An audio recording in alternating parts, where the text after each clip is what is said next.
Live तो हो ही गया।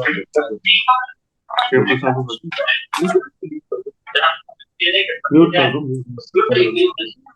It's a pleasure to welcome you all on today's webinar on disciplinary mechanism and important case studies. I would like to invite C. Ajay Jain, Chairman Agra branch of CISF ICI to take proceed further. Thank you, madam. Welcome you all. I see Ajay Jain, Chairman Agra branch of CIRC. Welcome Dr. C. Anuj Goyal ji, Chairman Ethical Standard Board. C. Mangesh Pandurang Kinare, Vice Chairman Ethical Standard Board. Today's speakers C. CN Vaje ji, C. Gaurav Singhal ji, Vice Chairman Agra branch. C. Vivek Agarwal ji, Sikasa Chairman and immediate past Chairman Agra branch. C. Sakshi Vivek Jain ji, Executive Member Agra branch. Moderator of the program, all the senior members in the profession and all the learned participants. A very good afternoon to all.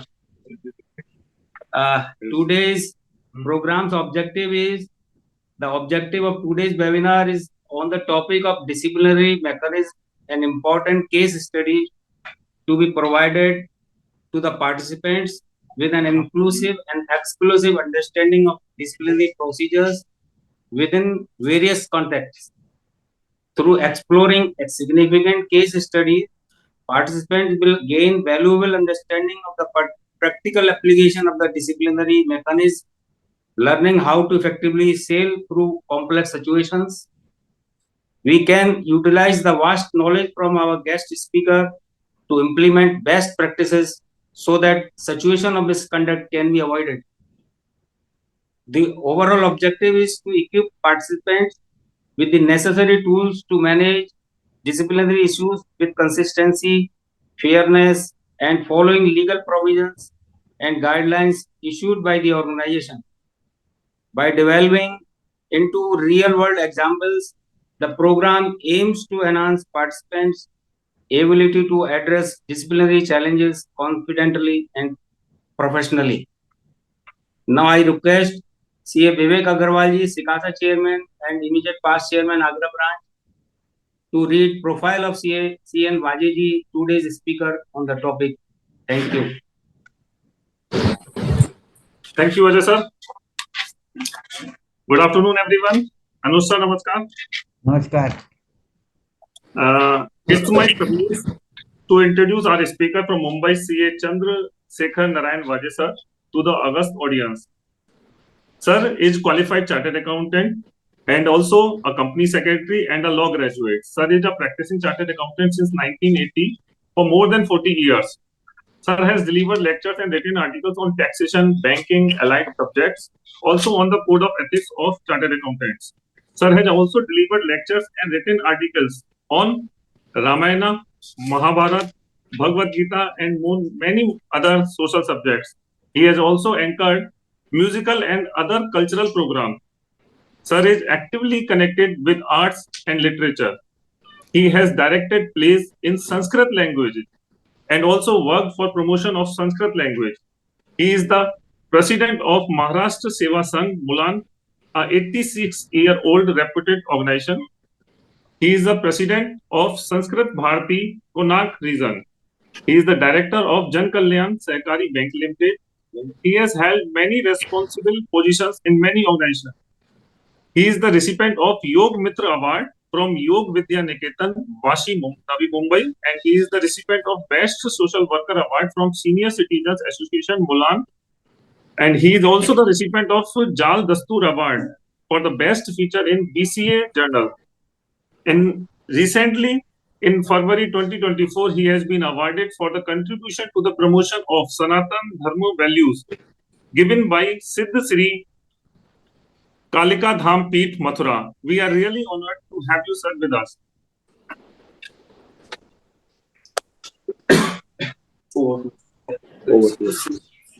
Over to MOC. Thank you, sir. Now, I would like to invite Saurabh Singhal, Vice Chairman Agra branch, for giving the brief introduction about CA Mangesh Kindre, sir, the Vice Chairman Ethical Standard. Good afternoon, everyone. First of all, thanks to the disciplinary mechanism, the Ethical Standard Board of ICI for giving the opportunity to Agra branch to host this webinar. I, Vice Chairman of Agra branch, C. Gaurav Singhal, welcomes you all. It's my privilege to give the welcome address of the Vice Chairman of this board, C. Mangesh Pandupuran Kinare ji.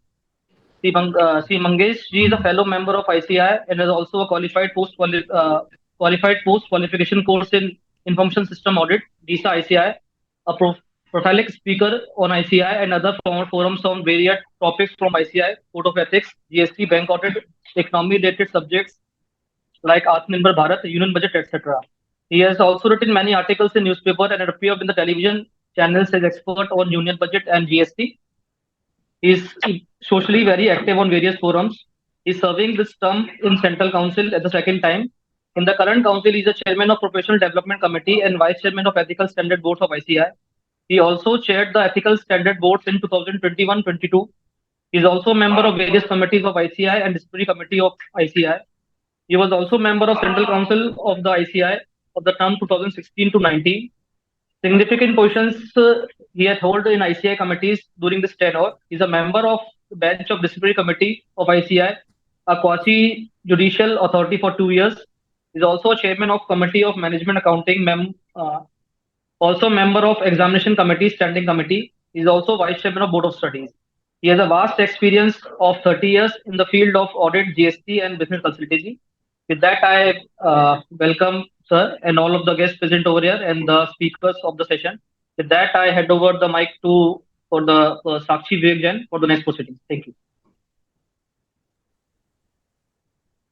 Thank you so much, sir. It's my privilege to introduce you all to the Chairman Ethical Standards Board, CA Anuj Goyal, sir. CA Anuj Goyal, sir, is a practicing chartered accountant and the Central Council member of ICI. He is one of the youngest Central Council members from the Central region. He has also served as chairman of the Ghaziabad chapter of Institute of Company Secretaries of India and Institute of Cost Accountants of India. He has made significant contributions in his tenure of 17 years in the Central Council, 3 years in the Regional Council, and 6 years in the branch. He is currently the chairman of the Ethical Standards Board and chairman of Professional Skill Enrichment Committee and Publications and CDS Directorate. He is a goal-oriented man having vast experience of 30 years, and he is a self-motivated, enthusiastic, and hardworking person who has proved to be a great source of motivation specifically for the youth. We welcome you, sir. Over to you, sir, for your opening remarks.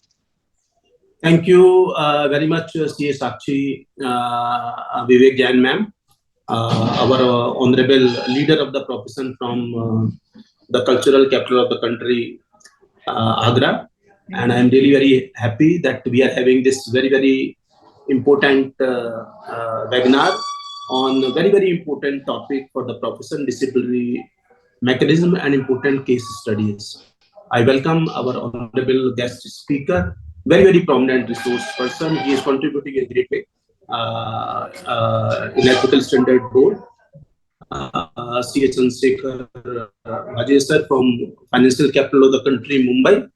And of course, we are having the presence of the leaders of the profession, our event enablers from Agra, our honorable chairman of Agra branch, my elder brother C.A. Ajay Jain sir. We are having our honorable vice chairman, C.A. Gaurav Singhal sir. And of course, our Dhan Kuber C.A. Ayush Goyal ji. And we are having C. Sakshi Vivek Jain ji, our Sikasa chairperson. Yeah, and we are of course having Ashish Subhu Bhatnagar ji and all our honorable dignitaries present here from each and every part of the country, outside country also, and CA Rasmi Jasoria ji, our senior officer in the Ethical Standard Board. And friends, I'm really very happy that today we are having this very, very important webinar on disciplinary mechanism and important case studies, because at times it happens that our honorable members of the Institute of Chartered Accountants of India are not aware that what are in normal course the disciplinary mechanism is, and where in normal course they are defaulting. So Ethical Standard Board has taken this very, very important initiative, and Chandrasekhar Vajeji is one of the most important resource person on this very, very important topic. And Agra branch is known for its activities for the members and students and the professor. So I compliment all the members of the Agra for being very, very active. Friends, we are very well aware that the word ethics is derived from the Greek words ethos, which refers to character. It defines how individuals decide to interact with one another. And the chartered accountants are known for its excellence, independence, and integrity, as well as I think the way we are trying our level best to see that how we can really do something very, very concrete for the outside world, for the trade and industry, for the government, for each and every individual of the country. Ethically, I think this is the USP of the members of the Institute of Chartered Accountants of India. And ethical behavior is normally associated with doing the right thing.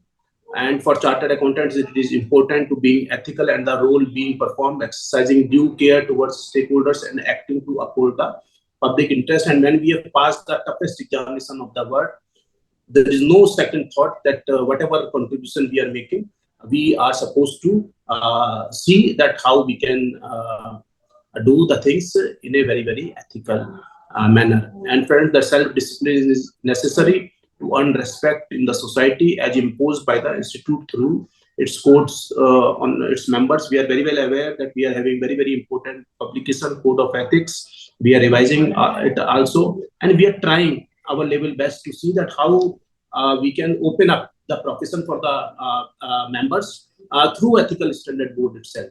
And today, of course, we are going to discuss the various aspects of the disciplinary mechanism. And our speaker, CN Vaje sir, will give detailed insights upon the disciplinary mechanism and important case studies. And volume 3 of Code of Ethics is a case law referencer. It contains some important cases arranged clause-wise, and the case law referencer brings out clearly the disciplinary cases that a member in practice and service should have in mind by website also. And under the disciplinary mechanism, a duty has been cast upon the disciplinary directorate of the ICI to look into any alleged lapses or irregularities committed by its members across the country, so as to lay down a strong foundation of credibility to the future members joining the profession. Friends, a member is liable to disciplinary action under Section 21 of the Chartered Accountants Act if he is found guilty of any professional or other misconduct. A complaint of act or omission of professional misconduct under the schedules of the CA Act is investigated and adjudicated under the provisions of Chapter 5th of the CA Act by the Disciplinary Directorate of the Institute. I think you all must be very well aware about that. And you must be aware that an appeal against the order of the Disciplinary Committee shall lie before the appellate authority constituted under Section 22G of the CA Act. In case where any member of the institute is aggrieved by any order of the Board of Discipline or the Disciplinary Committee imposing on him any of the penalties under Section 21A or 21B of the Chartered Accountants Act, the order of appellate authority have finality in law, and no further appeal lies against the order of appellate authority, although the aggrieved party can of course approach the higher courts under writ jurisdiction. So we are of course having very, very important this disciplinary mechanism. Gauravji and Ajayji are talking about this very, very important process which we are having, and the disciplinary mechanism and the processes involved are designed in such a manner which ensures transparency and thereby enhances the confidence of the stakeholders and the public at large, and at the same time give fair and equitable justice to the members charged with allegations of professional and or other misconduct. I hope members will get hugely benefited by today's discussion. And one more thing I will like to discuss, Sakshi ji, that we are having CA Connect portal, and I will request Ajay ji, Gaurav ji, all the leaders of the profession to see that how we can use this very, very important CA Connect portal through Ethical Standard Board ethically how we can have the listing on this CA Connect portal of each and every practicing chartered accountant. I think that is very, very important. And I'm quite confident that all of us will certainly see that how each and every member of the institute who is in practice can be registered on caconnect.ici.org, and on time to time basis one can update once biodata on caconnect.ici.org, and this will play a bridge between a chartered accountant who is in practice, who is in consultancy, and the ultimate users of their services. And we are trying our level best to see that how if one do search Ajay Jain, then not any other Ajay Jain, but only CA Ajay Jain should be there as far as the search engine is concerned. If one do search Sakshi Vivek Jain without writing even the CA Sakshi Vivek Jain, the name of the Sakshi Vivek Jain should come on the first spot in any of the search engine, Gauravji. And through that we do want that how our chartered accountants, according to their profile, according to their expertise, according to their jurisdiction, according to their geographical presence, one can search the members of the Institute of Chartered Accountants of India in each and every part of the world through this caconnect.ici.org. I will not be taking your further time as we are very, very eager to hear Sansekhar Bhaje sir. I once again welcome all our honorable members from each and every part of the world, and I am really grateful to the team Agra led by CA Ajay Jain ji, the chairman Gaurav Singhal ji, our honorable vice chairman CA Sakshi Vivek Jain ma'am, Ayush Goyal ji, our Dhan Kuber, and all our honorable leaders of the profession from Agra. Thank you very much. And we are going to have a national conference of Ethical Standard Board very soon at Agra. This would be a 2 days national conference in which president and vice presidents will also be joining, and we will be communicating to each and every member at the earliest about the details. Thank you very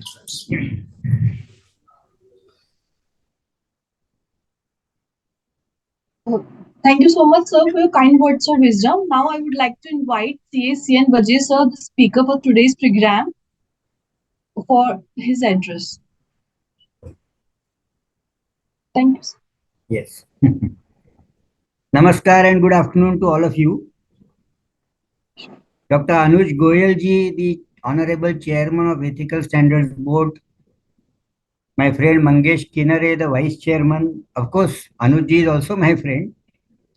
Then Mr. Ajay Jain ji, for the Chairman of Agra branch, and all the dignitaries and all office bearers of Agra branch, and my professional brothers and sisters.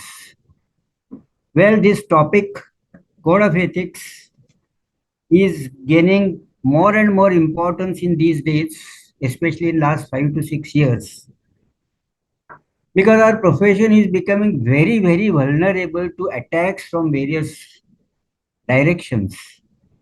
And there are so many complaints now daily filed with the Institute of Chartered Accountants that one may lose one's sleep.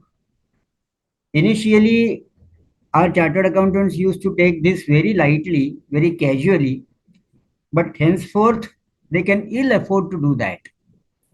So please rest assured that whatever I'll be talking, actually 3 o'clock is a good time to have a nap. And our motto is Ya Esha Sukteshu Jagarti. That means he who is awake when the world around is asleep. And that has been adopted from Kathopanishad, which was Ashish ji, can you have the slide, please? Yes, sir.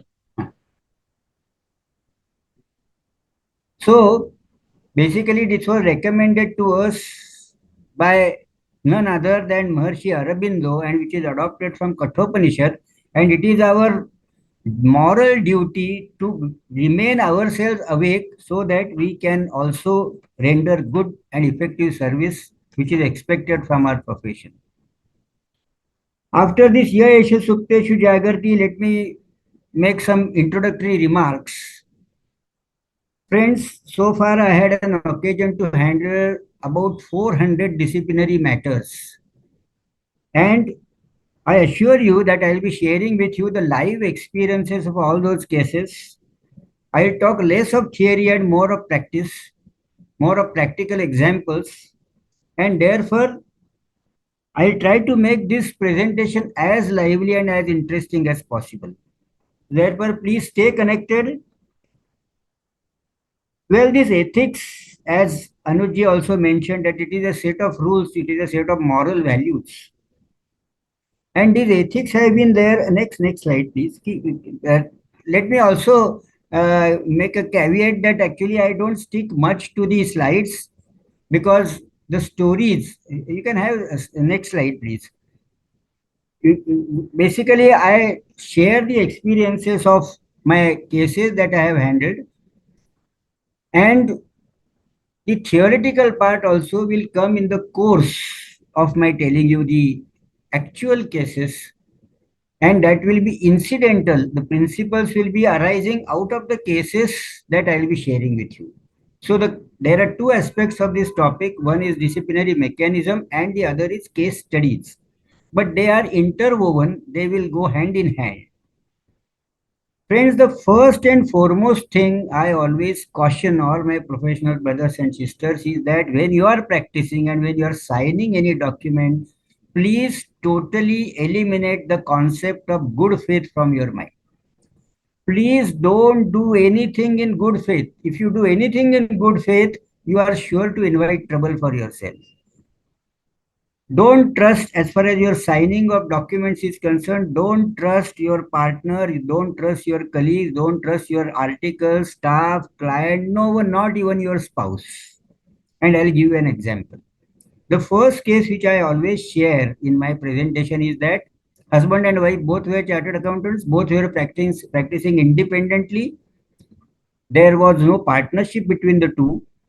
Wife did the audit of a small housing cooperative society for 3 years, and then, as you know, in the cooperative sector there is a system of rotation. So after 3 years, their husband did that audit, and as the luck would have it, they had a divorce petition between them in the 8th year, and the wife filed a complaint to the institute that the husband took the audit without obtaining her NOC.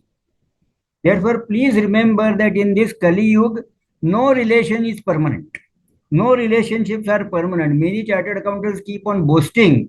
Arey, my ye client ka kaam last 30 years I have been doing. I am like a family member to them. I just give them one piece of advice. Just raise your fees by 5% and then see whether you still remain a family member of that client. So please don't overdo the friendliness with the client. Whenever there is anything which is to save their skin, they will just disclaim your relationship, they will disclaim all the friendship, and they will have no hesitation in filing a complaint against you. Remember that the profession is becoming more and more vulnerable. Many people are, in fact, trying to run away from audit practice. This is a very sorry state of affairs. And therefore, I won't be talking much of philosophy, but the actual cases like from Panchatantra and Hitopadesh, that if you keep those cases in your mind, then you will automatically behave in a proper and ethical manner. Remember, eternal vigilance is the cost of independence. We chartered accountants try to claim to be independent. Without fear and favor, we want to do our work. But our country, for example, can remain independent merely if our soldiers on the border are vigilant. So if you want yourself to be independent, you need to be vigilant. अखंड सावधानता ये स्वतंत्रता की कीमत है. So eternal vigilance is the cost of independence that you must always bear in mind. And in the field of ethics, friends, one more maxim: you are either ethical or unethical. There are no in-between stages. You cannot say by and large I am ethical. That means you are unethical because you will compromise on your ethics when the occasion arises. Next slide, please. So next case which I would like to share is again, basically there are three cases which I always share at the very beginning of my presentation. Next case is also very interesting. These cases are not stated in my slides, please, so don't try to look for those cases under slide. A chartered accountant was rendering the audit service to a proprietor client And that proprietor client's married daughter once comes to his office and she says that she wants him to attest the ITR of her husband and mother-in-law. Now, this chartered accountant was not actually filing the returns of her husband and mother-in-law, but she had brought the hard copies. So he verified it on the computer and found that those are absolutely true copies. So he certified them in a very proper manner. All of you may be aware that our institute has recommended as to how we should attest an ITR. You should always make a disclaimer that you are not certifying the income, but what you are certifying is merely what has been submitted to the income tax portal. So the figures which you are adopting is from the figures which are submitted by the client to the income tax department, and you have no authority to certify one's income. So this you have to bear in mind. Now we certified it in a proper manner. Still, within a month's time, he received a complaint from the husband of that lady stating as to how you parted with my attested ITRs to my wife without my written authority. So remember, no relationships are permanent. Now you will ask me why was this complaint filed? Because the wife had made a complaint in the court of law for domestic violence against the husband, and in that connection, she wanted the ITR of the husband. So you can never imagine why a particular document is required. Therefore, you must take in writing basically as to why a particular certificate is required. And also, of course, in this particular case, she had told him that it was required for a visa purpose or, for bank loan purpose. That's a different story.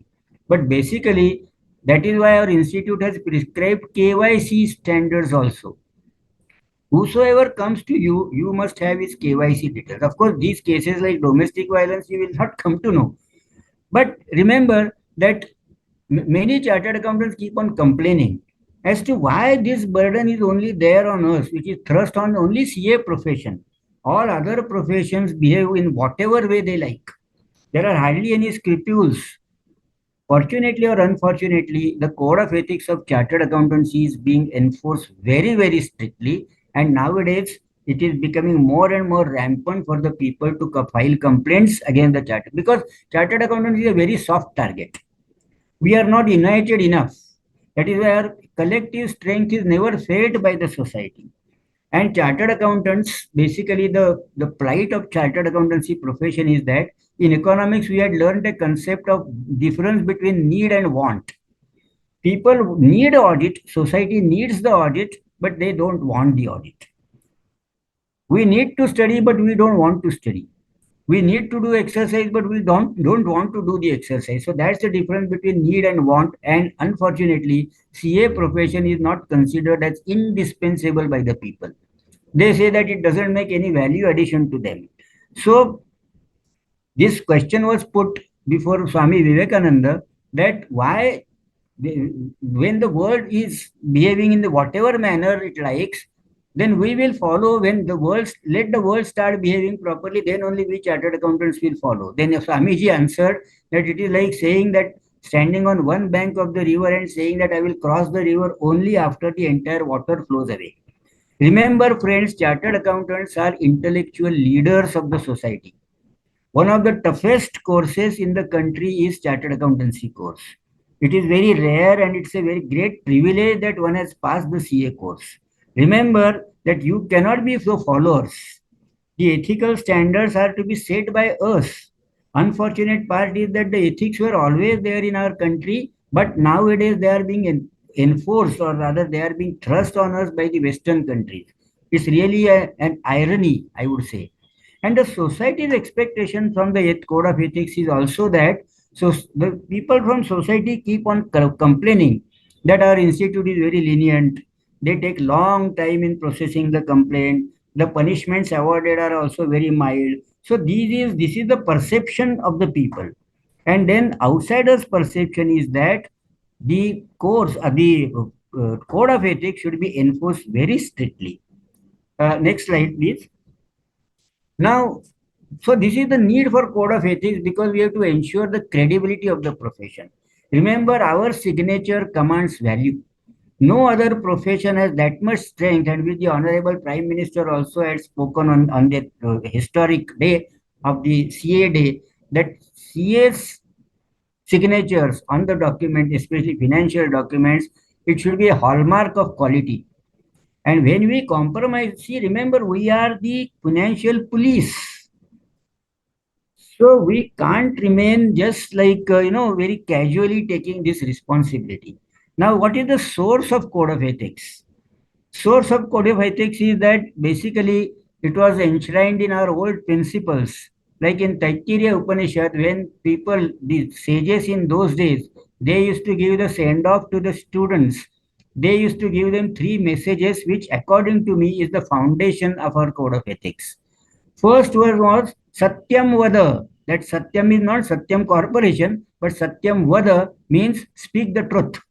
And our report is always saying it is the balance sheet is showing true and fair view. So we are very much concerned with the truth. Second is Dharmam Chara. What is Dharmam Chara? Dharma in our culture means Dharma is duty. Dharma is not the way of worshipping the God. Actually, it says for discharge your duties religiously, religiously. And the last one again, very, very relevant in today's time, Swadhyayat ma pramadaha. That means never commit any default in continuous studies. Our profession is very, very dynamic, friends. Every day there are changes. Every day there is not a single day on which no change has occurred. And therefore, we need to be eternally vigilant. We need to be upgrading ourselves every day. And that is nothing but our CPE hours. So CP hours is continuing professional education. This principle was actually contemplated thousands of years ago in our country when the peers, the sages, the gurus used to advise the students that keep on studying continuously and upgrading yourself as far as what you have learned. And therefore, this is very unique country, I would say, that this CP hours, which we are now talking of today, was contemplated thousands of years ago in our country. Next slide, please. So these are the sources of code of ethics. In code of ethics, you should also remember that what is the perception of the people? What is the present image of the profession? Before that, let me share with you a very, very interesting case. A very senior, very reputed firm of 75 years of standing, and all systems were in place in that. And there was a client which was a private limited company in which there were only two shareholders who were brothers of each other. The elder brother was holding 60%, younger brother was holding 40% of the shares. Now, as I told you and repeatedly, I will be mentioning to you, don't do anything in good faith. Quite often in good faith, we sign the balance sheet beforehand and we send it to the directors for their signatures. Extremely dangerous, good. Extremely dangerous, friends. Why? Because now listen to this case. This younger director comes to the office of the chartered accountant and he requests that there are only 4 days left for the submission of income tax return. So as usual, now we have done the audit properly. So you just put your signature on the balance sheet. I'll carry it because my brother is very busy. I'll obtain his signature and we will submit the return. Fair enough, because as all of us in good faith have been doing for years together, that he put his signature and gave the papers, hard copies of the balance sheet to that director. Now that director had a scheming mind. He obtained his brother's signature but never put his own signature. Remember, obviously there were disputes or frictions between the two brothers as well. Almost 90% of the complaints that are received by the institute are arising from the dispute of some other parties in which chartered accountant is made a scapegoat. A chartered accountant is the most softest target there, because whatever we do is very much on record. And presently the regulations are so burdensome, friends, so burdensome that in lighter vein, one can say that even God also cannot sign a foolproof audit. Not a single audit can be 100% foolproof. And now the recent decisions which are coming from NAFRA, I'll be making a reference to that also. So today, chartered accountants' image is that they are not assertive. They are too accommodative. That means they do anything and everything for the client. they will forget their own interest, but they will try to put the sign so that they will want to keep the client very much pleased. They have a feeling of insecurity that if this client leaves us, it will be a great loss to them. Please remember, friends, because of this nature, people are taking us for a ride. People are taking advantage of, or rather undue advantage of our mildness.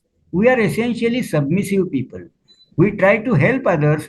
Unfortunately, chartered accountants have not been taught to say no to anything.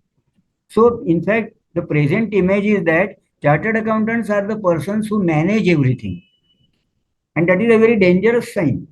कुछ भी होने दो chartered account people say that अरे वो हो नहीं रहा है किसी चार्टर्ड अकाउंटेंट को पकड़ के करवा डाल that means they are taking us for granted so please have your own self respect and because of this we are losing our respectability and credibility. So credibility and respectability is diminishing. And I'll share with you, which is a very, very sad state of affairs, friends, that in a very reputed organization, there was a checklist for issuing certain certificates, and the last line read like this, which is a very shocking thing. Avoid bringing CA certificates as the same are often found unreliable. This is the perception of the society about chartered accountants. Our chartered accountants, they say that they manage everything, which, and it is a fact that our chartered accountants manage even their CPE hours also. Friends, I am very blunt about it. I don't want to talk goody things because I have been experiencing this, I have been observing this for last 25 years. And therefore, unless you have a very dispassionate and objective self-criticism, we are not going to improve. And therefore, we should always be very careful about our image and our credibility and our reputation. Our institute's motive behind all this code of ethics is that to uphold and maintain the reputation of the profession. And therefore, we have to understand this. Let me come back to that story. So he filed, if that younger director, he filed that immediately, he filed an income tax return and made a complaint against the chartered accountant within a month's time and tried to understand what were the grounds of complaint. They are like eye openers. First ground of complaint was that under the Companies Act, two directors have to sign a balance sheet, whereas here only one director had signed. Remember, friends, he had deliberately not put his own signature. He obtained his brother's signature but never put his own signature. This is very speaking. And you might be entrapped in such situations. So, now, friends, again, here at this juncture, I would like to share with you another misconception in the profession that once the two directors have signed a balance sheet, chartered accountants are under an impression that that's the end of the matter and they can jolly well sign the balance sheet, which is not correct.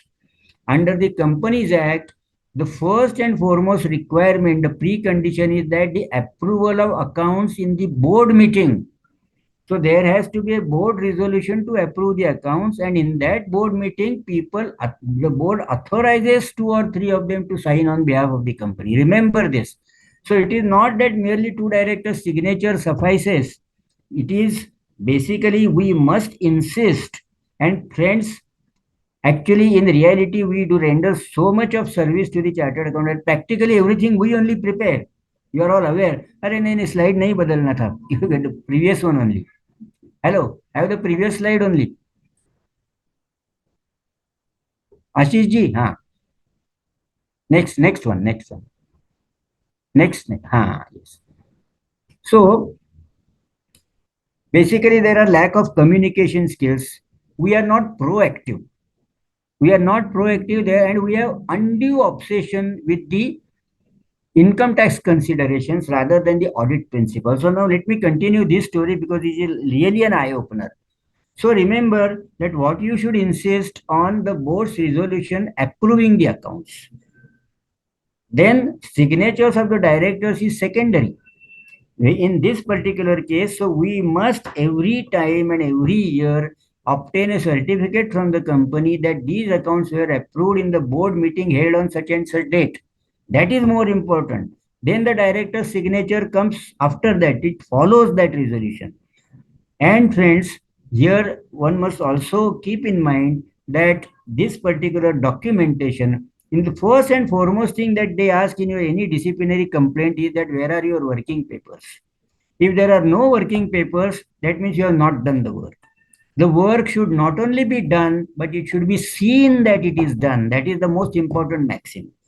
Now, in this particular case, so that was the first part of the complaint. The second part of the complaint is again a nightmare and an eye opener. He said that one of the cars of the company is registered only in the name of that elder brother and not in the name of the company, and the director or the auditor had not made any comment on that. Now, this is very, very serious, friends. Our chartered accountants are obsessed, as I said, only on tax considerations. So many people will start arguing in their mind because they cannot talk to me just now that why income tax department income tax में depreciation मिलता है even if it is registered in the individual's name. Friends, getting depreciation under income tax is one thing and doing the proper audit is another thing. So remember that we are certifying the assets and liabilities of an entity.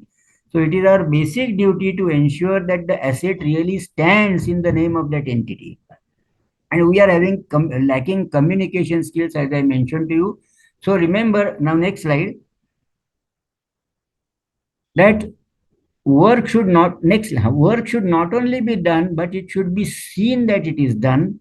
And then second maxim also we have to keep in mind is that the faintest of ink is stronger than the strongest of memories. Remember, friends, that people keep on saying, अरे ये client कुछ सुनता ही नहीं है, he is only irresponsible. मैंने उसको 100 message किया, 10 phone किया, he is not responding. But friends, remember that 100 phone किया, 10 बार मैसेज भेजा has no meaning unless you write to him. Create an evidence that you had given him the advice. Remember that many people seek their advice on telephone, especially income tax and all. Also keep in mind that whatever I am talking is relevant not only from or audit or attest function, but it is equally relevant for advisory function.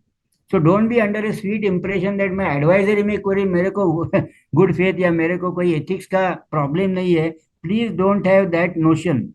In advisory also, whenever there are any queries on phone and chartered accountants are taken for granted. You meet anyone in a marriage function, in a travel, and he will try to seek some advice from you.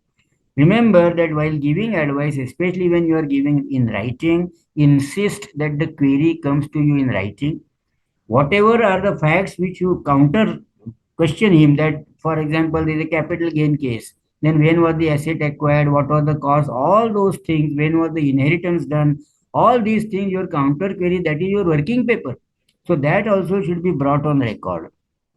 So CA certified balance sheet means we don't have any feeling of insecurity because now there is tremendous work available.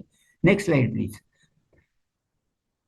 Actual cases now I already discussed. Now you will wonder as to why, despite such a long relationship, again next, such a long relationship, why that director filed a complaint against these chartered accountants. And if I tell you what has transpired behind the screen, next slide, what had transpired behind the screen, because here, friends, if you read the compilations made by the institute about the case laws, you will only know what facts have come on record. But here I will share with you what had transpired behind the curtain. And here the reason for filing a complaint was that director had approached this CA firm with a request to accommodate his daughter as a dummy article, which the firm had refused. So he was vindictively filing a complaint against them. Remember this. And that this firm had refused that we will not accommodate anyone as a dummy. Now, let me now go to some technicalities. Friends, there are two schedules to the Act. A misconduct is defined as Section 22 of the CA Act defines a misconduct as any item which is listed in the first or second schedule. Now, the difference between first and second schedule is, now in the first, there are total 34 items of misconduct. Now, 34 items of misconduct in which 19 are in the first schedule. There are 4 parts of the first schedule.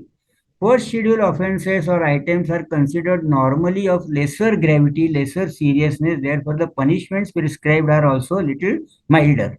That is the first schedule. First schedule part 1 deals with the items which are concerning the CAs in practice. That means those are applicable only to the chartered accountants in practice.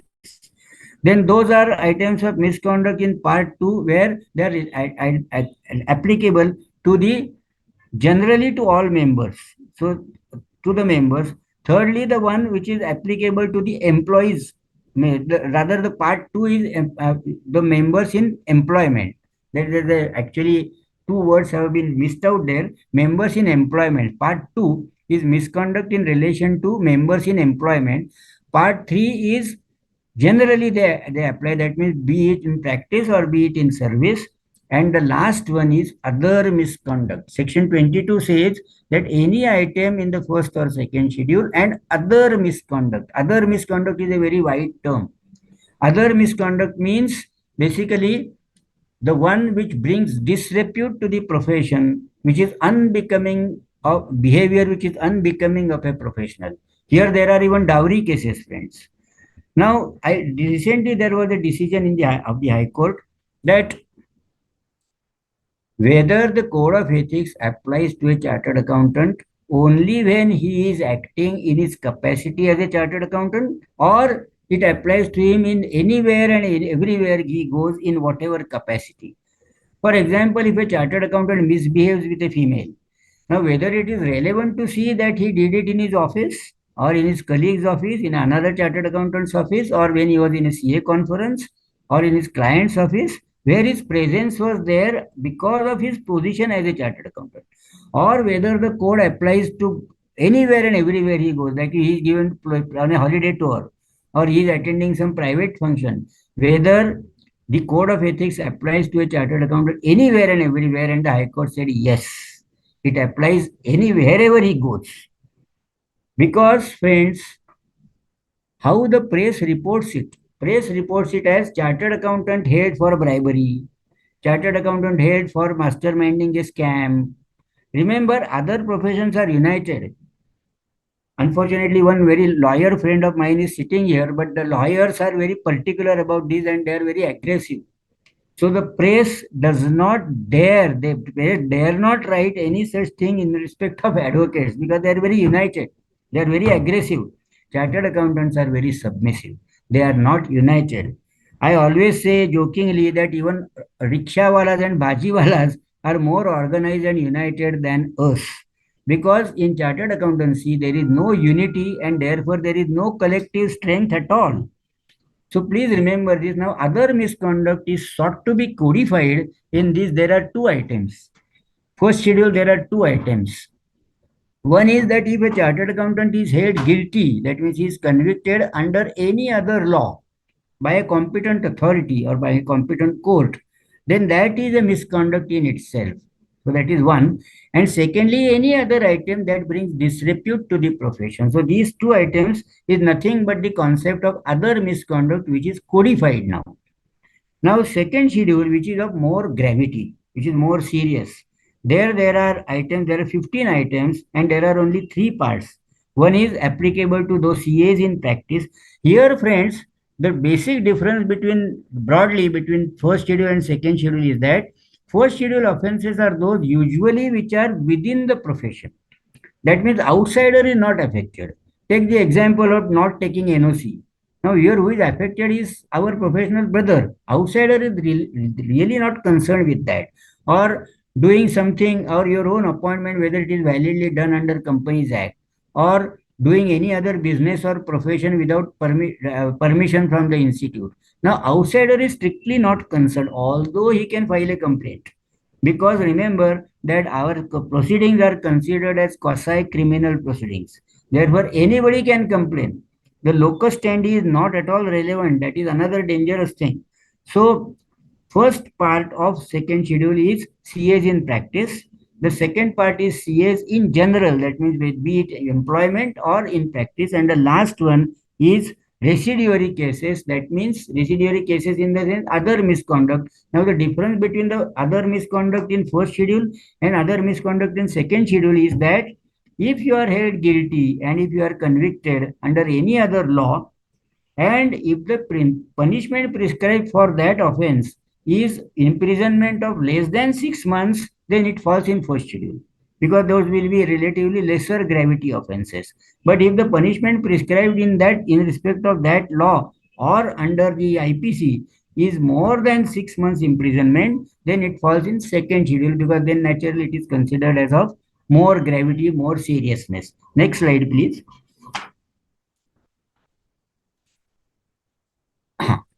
Now, the chapters which are related to misconduct, see, there are 4 authorities under the Act. 4 authorities under the Act, that means first is Disciplinary Directorate. Director Discipline is the head of this particular directorate, and they are bureaucrats. They are not the elected members of the council, they are bureaucrats, and they usually all chartered accountants and lawyers are employed there. And this is the stage where preliminary, the first a complaint is entertained at this stage. Now, I'll also share with you a very interesting case just now. Just as I told you about the case of wherever the chartered accountant goes, the code of ethics are binding. A very interesting case I can share with you now is that all of you are aware that you cannot charge your fees based on the result of your work. It is considered as highly unethical. That means you cannot say that I will, whatever tax I save, and that my income will, or whatever income tax refund I will get, by my fee will be 5% of that. Or if I am giving financial services and obtaining loan from the bank for you, then I cannot say that my fees will be based on the percentage of the outcome of my work. This is the general principle which everybody is aware. Now, there was one interesting case. There was a company in respect of whom the income tax assessment had resulted in a very, very heavy addition of about 20 crores, and there were 7 to 8 grounds. That company approached a very senior chartered accountant, and that chartered accountant said that I will charge you the fees, which is a percentage of the total additions made by the income tax department. And accordingly, he fought 7 to 8 grounds. He got relief partly in some grounds, partly in another ground, or fully in some grounds. There was a partial relief which he could secure for the clients. Now, when he raised his invoice, the company argued that since you have charged the fees as a percentage of the addition, this is unethical. You are contravening the code of ethics of chartered accountants, and therefore we will not pay your fees. Fortunately, that chartered accountant was represented by some brilliant lawyer, and he argued very nicely. He said what is prohibited is the charging of fees based on the result of my work. He has not charged on the result of his work. He has charged on the total addition. Because his argument in his favor was that there were 7 or 8 grounds to be argued.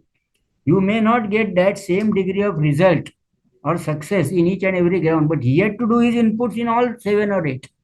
He had to take efforts in respect of all 7 or 8 grounds of appeal. Therefore, he has charged based on the total addition made, not on what relief he could procure for the client. So this is very important thing which one should keep in mind, that you cannot charge, and that is why you have to read that particular item of misconduct very carefully.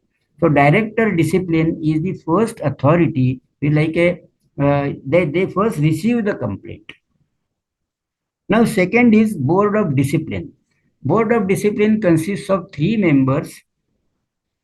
Also remember that the law is being changed, and earlier, now all these years, there are 3 members, which are 2 are the elected council members, and the third one is the government nominee, which is now proposed to be done the other way around. 2 government nominees and 1 central council member. Now, this was a clear indication as to everything is going in the government nominee's hands. Board of Discipline deal with the first schedule offenses. There are only 3 members in that. Whereas the disciplinary committee, because people loosely describe everything as disciplinary committee, but disciplinary committee is regarding the second schedule offenses. Second schedule offenses, there are 5 members in the disciplinary committee. It is presided over just now by the central council member, like by our president or vice president. But The amendment proposed is that there will be 3 government nominees in that. Now, in this disciplinary committee, 5 members, 2 government nominees and 2 central council members. This is the constitution of disciplinary committee. And the last one is appellate authority, because under the Chartered Accountants Act, the highest authority is appellate authority. Thereafter, there is nothing mentioned in the act, so you will have to go in the writ jurisdiction to the High Court. So this broadly is the appellate authority again is presided over by a High Court judge. And there are 2 council members, central council members, ex-central council members, not the current central council members, the ex-central council members who have completed the term of their full tenure of 3 years as a central council member, and 2 government nominees. So to recapitulate, first is director discipline, second is the board of discipline to do with first schedule offense, third is disciplinary committee, so the second schedule, first schedule, second schedule, and then the appellate authority is for the decisions arising out of the board of discipline or the disciplinary committee. Now we will take the another case.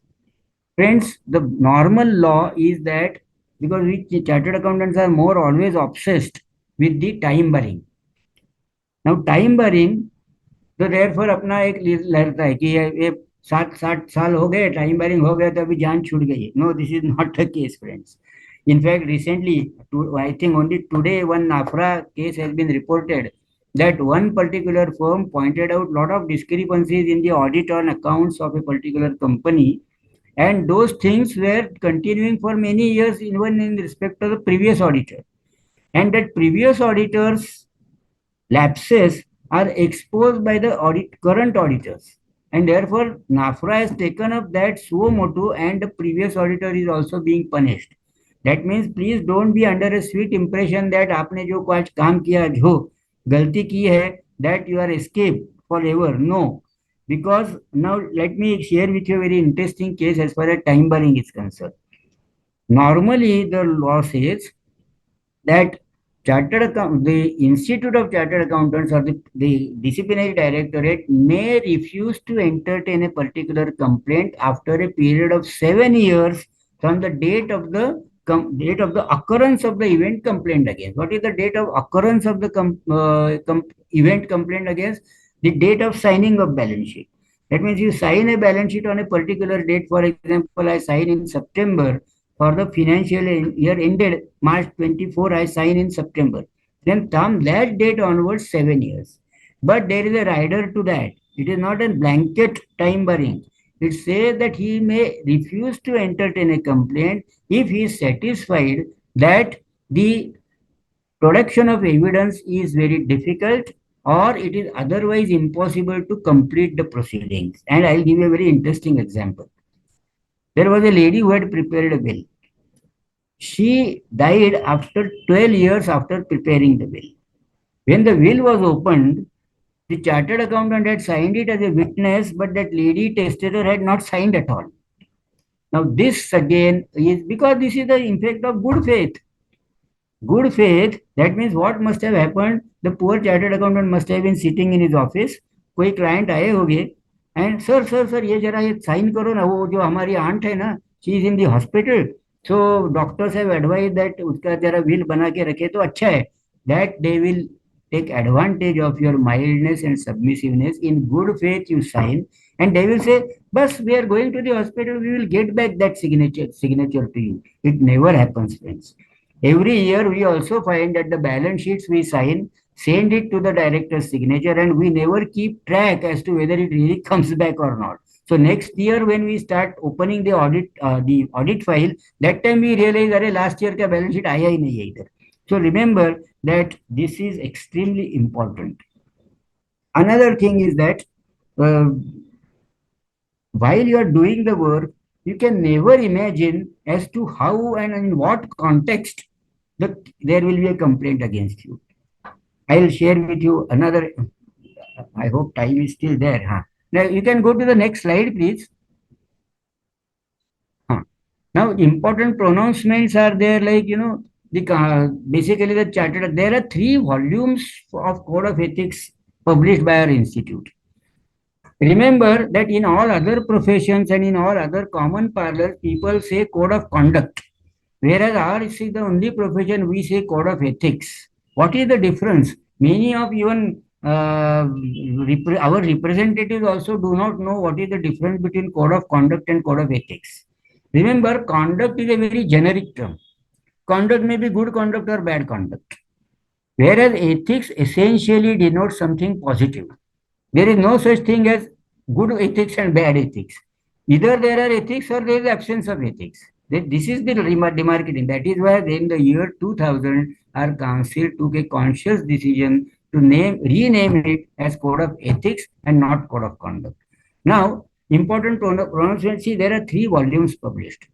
Volume first is based on the ethical standards of International Federation, that IFAC, which are adapted by into the Indian situation by our institute. So they are basically the philosophical part, the theoretical part of ethics, which are internationally recognized. That is, for example, independent standard.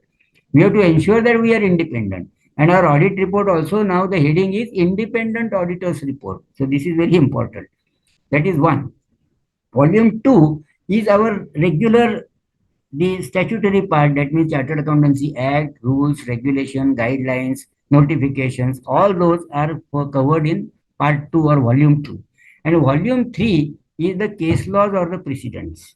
Now remember, case laws have not much efficacy in our proceeding because each and every case is totally different. There are no exactly identical cases because that depends on the nature of allegation. But now I'll explain to you 2 or 3 very important things or other cases which you cannot imagine as to why you will be dragged into these disciplinary proceedings. There was a chartered accountant in a society. There was one boy staying, and that boy was working with a share broker.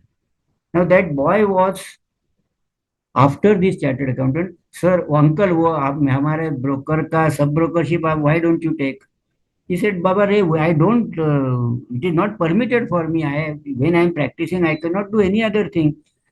But then he said, आप भाभी के नाम पे ले लो ना. So then he went to the broker's office because that boy was very much insisting. He went to that broker's office. Now he was holding a power of attorney from his wife, but that power of attorney was only in respect of representing her before the government authorities, police, court, etc. Not of signing of any documents or anything. Now that chartered accountant, he was sitting in that broker's office, and there was some introduction form. It was not even an application form for brokership, sub-brokership. He filled up that form and he put his signature down below, and below that he mentioned proprietor. That was a blunder because he did not mention for proprietor. But because it was just an introductory form, it was not an application form for sub-brokership. But unfortunately, within 4 months' time, that boy who introduced him, he ran away with the daughter of that broker. So that broker, he had a vengeance against all those who had come through that boy. Therefore, what he did, that introduction form, he just took a photocopy and sent to the institute saying that no other evidence is required because this is self-evident because he has applied as a proprietor himself. That means he is doing his business. Although whether he has obtained institute's permission or not has nothing to do with an outsider. That is our internal matter. That is why it falls in first schedule. But still he filed a complaint. It was a Herculean task for me to get him exonerated from that allegation. We did many things in that. There is no time to share all those things. But now there is another one I'll explain. See, second schedule, there is the one most serious offense is that of gross negligence or lack of due diligence. That lack of due diligence has been added in the 2006 Amendment Act. I'll explain to you the difference between gross negligence because the High Court had held, Calcutta High Court had held that every error is not a misconduct. Every mistake is not a misconduct. Even a blunder is not a misconduct. Even negligence is not a misconduct. That should be gross negligence. And what is gross negligence? Gross negligence means, and there should be an element of ill motive or dishonesty. Now, if you argue this before the disciplinary committee, they say ill motive or dishonesty means what? Suppose you have a friend, he's a very honest person, he doesn't do anything hanky panky, he's an engineer, he doesn't know anything about accounts, he brings his balance sheet to you, and in good faith, because while you sign in the balance sheet, because you will do it in to accommodate your friend. Now, when you are signing that balance sheet, you don't have any ill motive or dishonest intention. But remember that your signature may mislead someone else.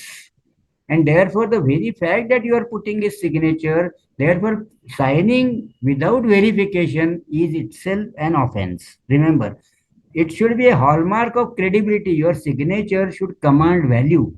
People should realize that even a chartered accountant has put his signature, that means he has not put it casually, he has verified it.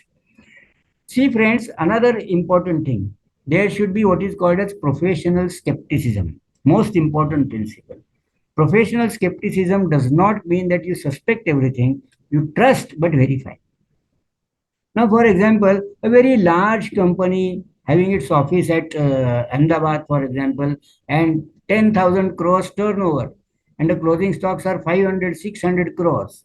Now, that company has got an army of professionals working for them, and that company approaches some small time chartered accountant staying in Borivali or somewhere in Mumbai and obtaining the stock certificate from him. Now, these chartered accountant, they feel, अरे 3-4 दिन का काम है, इतना बड़ा company है, all big giants are there in their on their role, auditors are very big firms, internal auditors are there, then there are CFO and all very qualified people. So he what he thinks, ठीक रहेगा ना, everything must be all right. He never suspects that there should be something fishy. So he signs it. And 3-4 days work, a small chartered accountant, if he gets 50,000 rupees fees, he's happy. But then he has invited trouble for himself, because first he should think what is professional skepticism is, इतना बड़ा company मेरे जैसे छोटे आदमी के पास क्यों आया? Once he thinks, for example, friends, I happen to be a director of a small cooperative bank.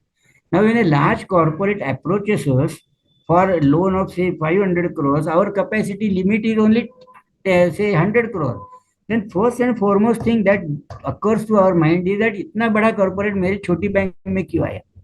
Remember that in all these cases, there were dozens of cases which were referred to me like this. And in reality, as again the stock in the balance sheet of 500 crores, actual stock was hardly 30 crores. That is the scandal. So remember, friends, that, and now I'll tell you how just as that boy ran away with the daughter of that broker, another interesting case. You know, there are executor and trustee companies. Now, executor and trustee companies, what they do? They execute the wills of their clients, obviously after they die. There was one such executor and trustee company which was a 100% subsidiary of a nationalized bank.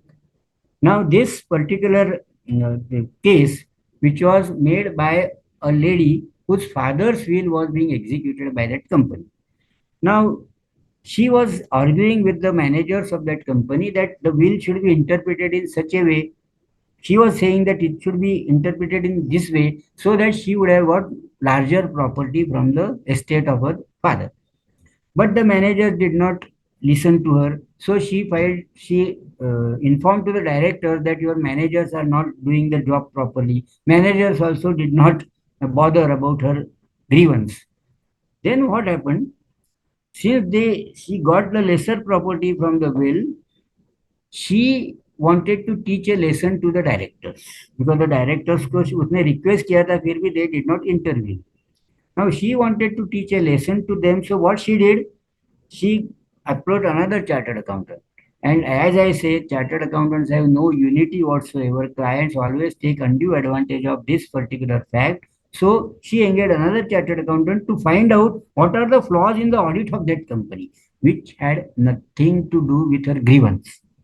Her grievance was the interpretation of her will. But now she was उसको सबक सिखाने का था director को.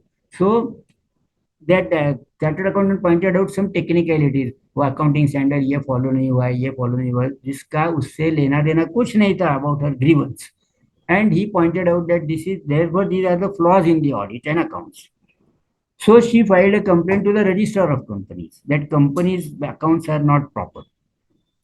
The all four directors were summoned by the registrar of companies. Chartered accountant also was summoned, and then they told that ROC that a frivolous complaint hai because that lady has actually her grievance is totally different. But he said, now that the complaint has come before me, so I have to look into it. So what he said, let us compound the offense. If everybody pays 5,000 rupees and that's the end of the story. So all directors paid for 5,000 rupees. Then this particular chartered accountant also paid. And now all are rather scot-free and sleeping quietly except the chartered accountant. Because the chartered, there, see, now I'll come to the next stage of procedural part. That the regulatory authorities have a standard practice that whenever they come across any discrepancy or irregularity, they have a practice that they just forward it to the institute that you look into the matter. For any reason, on any account, if they come across any such thing, because there is no loss to the revenue as such, they are not actually affected, they are not aggrieved at all, but they have a practice of sending. So now let me come to the principle as to uh, they can take the next slide. Next slide, please. Authoritative way again further because these authority, as you know, statements of accounts, they are binding. Accounting standards are binding. Standards on auditing are binding on us. Guidance notes are recommendatory, but if there is a deviation, then you have to state why you are deviating. So that is the binding force on of various documents and pronouncements of the institute. Come to the next slide. Next slide. Disciplinary mechanism. Firstly, now mechanism. What is the mechanism? That firstly you file a complaint. Complaint is in the prescribed form called Form I. Very simple form. Name and address of the complainant, name and address of the respondent, nature of complaint, and who is the person who is in the know of things. This is all that you require to, and there is a fee of 2,500 rupees with plus GST, so 2,950. एक बार ये किया तो complainant एक बार काड़ी लगाया आपको, then it is for you to face the music for many years because essentially it takes at least 3 to 4 years for completion of the case, at least I'm saying. But you file a complaint. Now remember procedurally, if the complaint is against a firm, I'll tell you another thing of good faith. Good faith.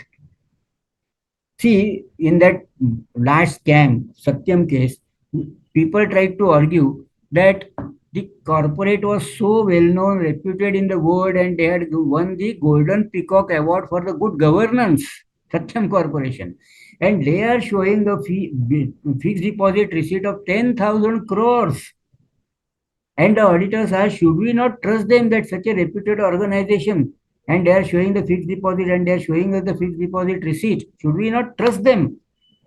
The finance minister then retorted, if at all the society cannot rely on the chartered accountant certificate for an amount of 10,000 crores rupees, then why is audit required at all? You do everything in good faith. Because that person is, you know that they are reputed, they are honest. If you know that, then you do everything. The audit is not required only.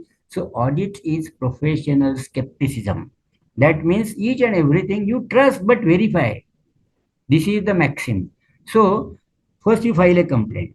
If at all the complaint is filed against a firm, then remember that our council does not have jurisdiction on the firm as such. It has jurisdiction only against individual members. So they first write to the complainant as to whether he wants to, who is the person answerable in your firm, because if your firm had done the audit, but who is the person answerable on the complaint? So the firm has to decide as this is the signing partner, these are the other chartered accountants who were helping him, so they are answerable, for example. Then all the proceedings are directed against that individual member and not against the firm. So this is the first principle, or in the mechanism, this is the first part. So also, there are as I told you, that the proceedings can be initiated on complaint or on information.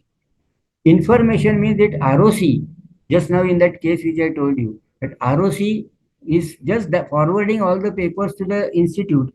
That means it is an information. He is not coming with complaint. Now, whenever there is only information case, then the director discipline first writes to that informant as to whether he wants to file a complaint or he wants to restrict it only as an information. The difference between complaint and information is that if he doesn't file a complaint and it is only an information, then basically he is out of the proceedings. Informant is out of the proceedings. They say that we will only let you know the end result, but throughout the proceedings you are not there. Whereas a complaint, the complainant is there throughout the proceedings. In all inquiry proceedings, complainant has a role to play. This is basically the difference between a complaint and information. Now, after the complaint is received, what the director discipline does is just forward it to the respondent. The respondent is expected to write a written statement. Now, the written statement means his explanation. Now, usually when somebody approaches a lawyer, the lawyer community has a feeling that everybody is finally coming for a trial. So they are not aware of the proceedings or the procedure of our disciplinary cases. So they advise, why should we open all our cards at this stage?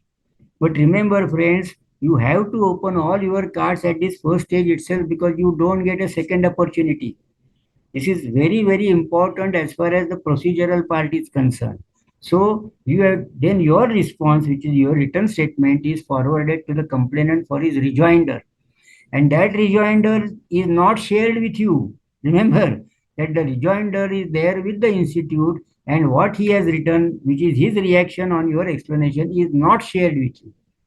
Therefore, prevention is better than cure. So, what you have to do is all your arguments in your armory, you should place it on record right at the first stage, because you don't get the second innings. Now, once these three documents, I'm talking of the procedure or the mechanism. Once these three documents are there before the director discipline, then they process it. In the processing, if they find that certain additional information or documents are required, for example, certain documents will be maybe in a regional language, or certain documents may be in such a form where they cannot be interpreted, they are not legible, or certain complaints are based on some local laws or state laws.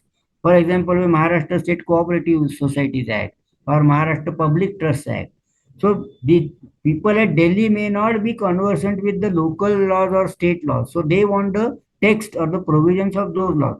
So these are like any additional or working papers. Working papers is the most common thing. So working papers they require.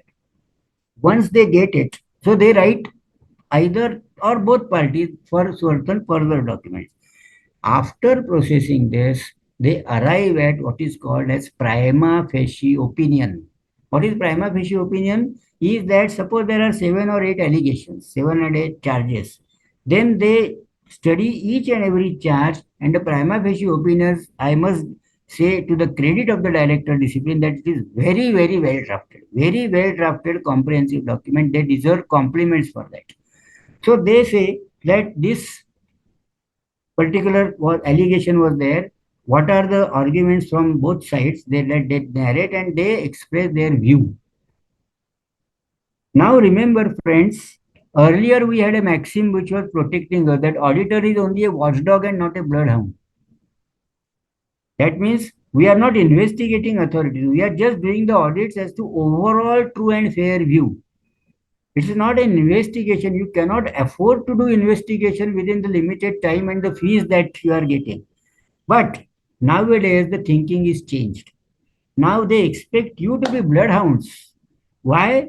Because earlier days, when everything was manual, auditors' time was more involved or rather consumed in doing the mundane things like calculations, trial balance tallying, and all those things. Now everything is automated. In fact, one of the dangerous things is that there is a worldwide survey as to which professions are likely to be outdated because of the automation and technology. And chartered accountancy profession, unfortunately, friends, stands very high in that ranking. Why? Everything is coming now by artificial intelligence. So audit is now done by technology, accounting is done by technology. Therefore, our role is getting narrowed down.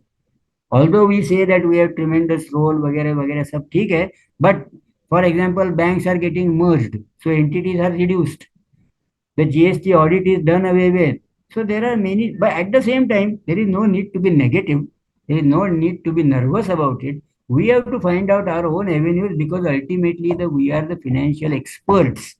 That our expertise instead of just, and even the tax laws are also becoming oversimplified. So you have hardly any role to play. Artificial intelligence means your income tax return is made ready by the technology and you have to simply say yes or no. That means your services in tax sector are also now getting reduced. So please be very cautious about all the future of the scope for the profession, especially when the question of your next generation comes. Let me, of course, and let me not elaborate on that, but come to the disciplinary mechanism. Now, once the prima facie opinion, what will happen is, out of 8 grounds, for example, they will say that the director discipline may give an opinion that in 6 you are not prima facie guilty, only 2 you are prima facie guilty. But then that prima facie opinion is placed before the board of discipline or the disciplinary committee as the case may be, depending on whether it is first schedule or second schedule. They see and they say no, he is prima facie not guilty only in respect of 4 grounds, and in 4 grounds he is prima facie guilty. So they may either agree with the director discipline or they may disagree or they may partly agree. Then even if under one particular allegation you are held prima facie guilty, then naturally the hearing will follow. Therefore, what I said is, whatever are your cards, you have to open it right at the first stage. Don't wait, because our attempt should be to nip it in the bud. Prima facie in itself, you should not be held guilty. This is the thing. That is why I say that understand the procedure properly. Then only the lawyers also will be able to help you out. Now, the next slide.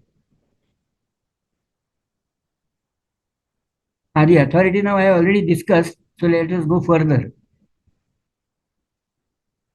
Constitution of disciplinary committee, that is also already discussed. So further, important principles, because this is the directly coming into. Now I was explaining to you the difference between gross negligence and lack of due diligence, because that lack of due diligence expression is introduced later. Now there was a 600 crore turnover company. They were having some mines in the eastern region like Odisha and all, and they were having the corporate office in Mumbai. There were 50, 60 staff sitting in Mumbai. They had obtained a term loan of 100 crores from a PSU bank. Now, that loan became an NPA. Remember, as soon as any loan becomes an NPA, the nationalized banks, the large private banks, they have a practice of catching hold of auditor first. Although the company's management and the bank's management might have collided with each other, they might colluded, and in the collusion, the loan might have been sanctioned. Remember, they must have acted hand in gloves. But the scapegoat is chartered accountant, because they will always complain that we relied on the audited balance sheet and we gave a loan. This is very dangerous situation when you try to accommodate a client, but then you yourself come into trouble. So here what happened was, the complaint was against the auditor. Now auditor, what they asked is, show us your working papers. Now the working papers, this firm had maintained such beautifully the working paper that it was a learning for me also. So I congratulated them. Very nice working papers you have maintained. When those working papers were sent to them, I was relaxed. Yeah, they have done the good job.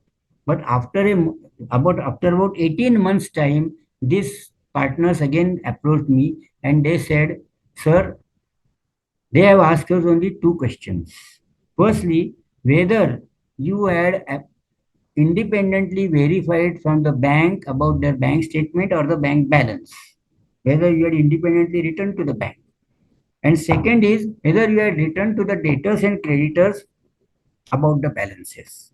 These two questions only they asked, director discipline asked. The firm that CS told me, sir, this has become a CBI matter because as far as first thing is concerned, they said we had not written to the bank, but we have the bank statement photocopies all with us as our working paper. I said, extremely nice, very good that you have done this. So we will send them. But they said, no, we are not written to the debtors or creditors. So that is another thing. So they say, okay, if it is a large corporate and if you can prove that circumstantial evidence, they say, no, sir, it was a CBI matter and it has transpired that almost all the documents which were done by the company were fabricated, including bank statements. So even bank statements were fabricated, and so now the difference between gross negligence and lack of due diligence is that insofar as they obtained the bank balance statements, you can say that they are not negligent. They have at least asked what is required by an auditor to be asked, so that they obtained. But lack of due diligence is third-party evidence they lack. Remember now in audit, there are standards on auditing. Third-party evidence is extremely important. You don't trust the client at all. If you trust the client, then you are doomed. You must approach a third party for the confirmation. Third party evidence is at more importance now. It was always there, but now it is being enforced and it is being implemented. So always take care that all these bank statements, when you are doing audit, you must approach the third party for the confirmation. Same is the case with debtor and creditor.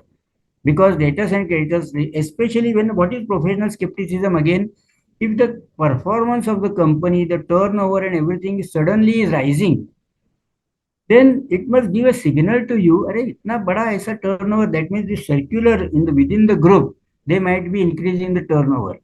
They might be increasing the profits because they might want to come bring out a IPO, or they might be raising some loan from the external loan from the foreign country. Because of all this, they want to show better performance. So your antenna should be then operational, and then you should suspect something. This is suddenly how your performance has started improving. So let me repeat that this particular case, all the documents which were provided to the auditors were fabricated documents, including bank statements. So when bank statements are asked for, you cannot say that you are grossly negligent. But since you did not cross-verify it with the other party, third party, now in audit, third party evidence is assuming more and more importance. So remember this. Now, the important principles, as I told you, that a complaint and information. Now, I have already given the difference between complaint and information. Remember that complainant need not have locus standi. That means anybody and everybody is entitled to file a complaint because these are considered as quasi-criminal proceedings. Now, there were professional blackmailers also.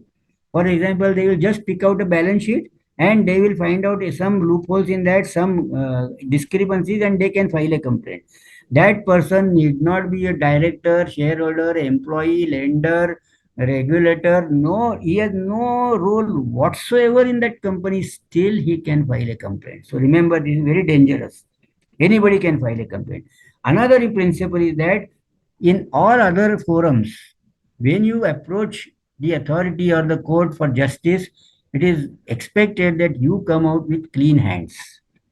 This principle does not apply to our disciplinary proceedings. That means even if the complainant is a confirmed convict person behind bars, still counsel's view is that we are not concerned with the complainant's character. We are not concerned with the complainant's conduct. We are concerned only with your conduct. You show that you have discharged your duty properly. In this sense, our council is rather too harsh and strict, I should say, in comparison with the other professional bodies.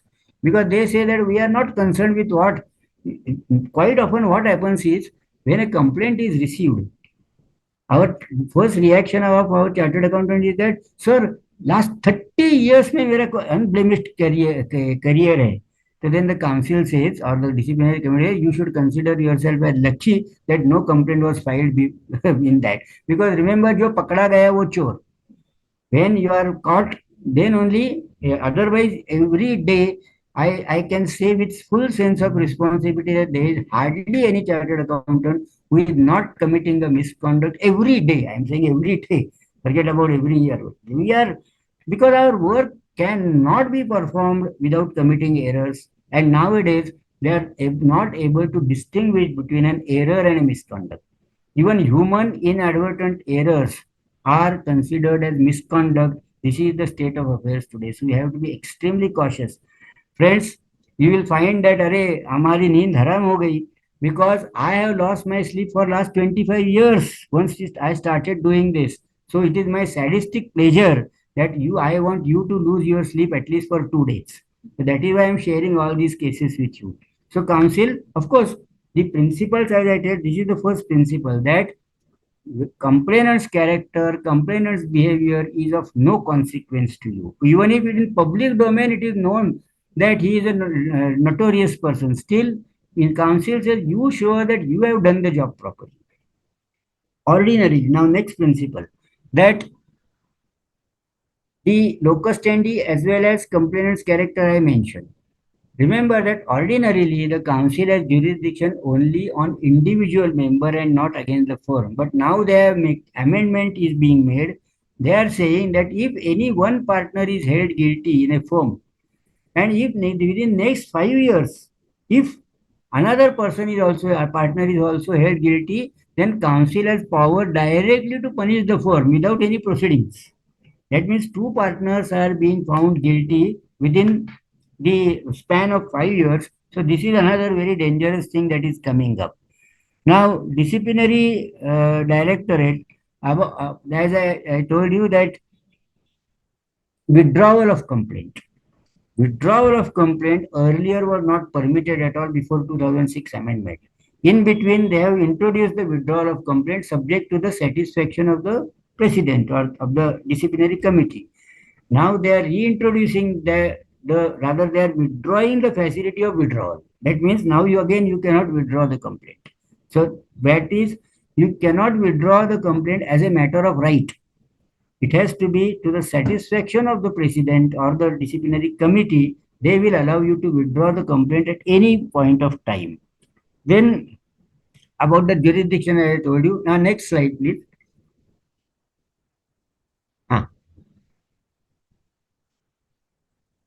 As I told you about the time barring, which I have already discussed about 7 years, if the evidence is difficult to produce, only then that 7 years. So it's a very loose type of time barring. For example, your error or your misconduct is very obvious, then you cannot take the shelter of these 7 years. Now, even if whether because of your misconduct or because of your error somebody is aggrieved or not is also of no consequence. It is immaterial. What you need to show is that you have done the job properly. I'll give you two examples of this. That, for example, you have signed a balance sheet of a client. On the strength of it, the bank has given him loan. That loan has been properly serviced and paid fully. The loan is closed. Even if the banker finds that there was some flaw in the audited balance sheet, he can still file a complaint. Whether he is aggrieved or not is immaterial. This is another dangerous thing. Another illustration I'll give. Take a case of a charitable trust. The tax is totally exempt, which is proved under 143 assessment in appeal. Everywhere it is proved that their income is not taxable. Still, that does not mean that you can sign any balance sheet for a trust, because even if there is no revenue impact, there is no loss of revenue, still income tax department can file a complaint against you if there is any flaw in the balance sheet or audit. So remember that whether the complainant is aggrieved or not, or whether anybody is aggrieved or not, is immaterial. So this is another thing which you have to keep in mind. Then even if you compensate the complainant, you say that, hey, because of my mistake, you have to pay tax, you have to pay interest, penalty. So take this money, I am reimbursing everything to you, but maaf karna mujhe. भले वो माफ करेगा, but what you cannot undo what is already done. Your misconduct has already been committed, and therefore, friends, that principle also you have to keep in mind, that another party, whether aggrieved or not, is immaterial. Even if you compensate him, that is also immaterial.